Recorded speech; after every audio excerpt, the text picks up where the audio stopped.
बिस्मिल्लाहिर्रहमानिर्रहीम अल्हम्दुलिल्लाहि रब्बिल आलमीन अर्रहमानिर्रहीम मालिकि यौमिद्दीन।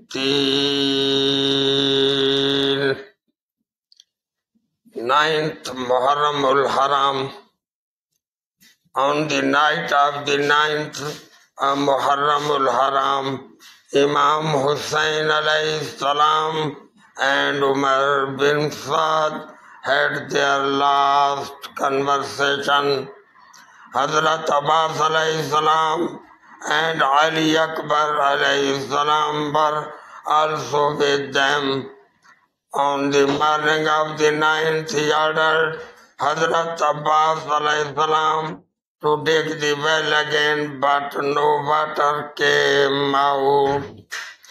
After a while, Imam Hussain alayhi salam asked Abbas to dig a well in view of the condition of the children. He started Sahih Baligh that the enemies came and closed it. After seeing the enemies, the children hid in the tent. Then after a while, Hazrat Abbas alayhi salam dug a well and could not get water. After that, Imam Hussain alayhi salam rode a horse and went to near the enemy and introduced himself, but nothing happened.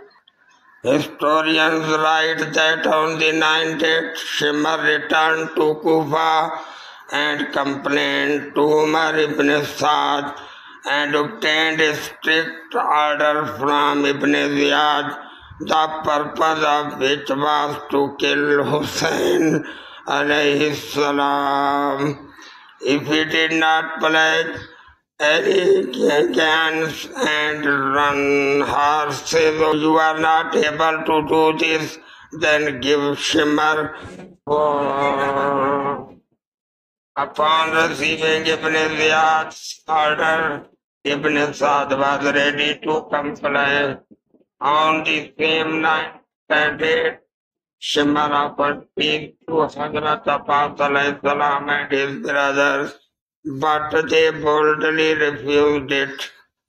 Before the evening of the same 9th, Ibn Saad gave the order to attack. On the movement of Shimr, Imam Hussain alayhi salam was present in the tent. He was informed by Hazrat Zainab alayhi salam, then Hazrat Abbas alayhi salam, about the arrival of the enemy. Hazrat said that I was just drowsy. I saw him in a dream. Hazrat Zainab, peace be upon him, started crying, and Imam Hussain, peace be upon him, said to Hazrat Abbas alayhi salam that you should go and get a night respite from these enemies. Hazrat Abbas alayhi salam went and the battle was postponed for one night. Good well wishes all the viewers. Goodbye.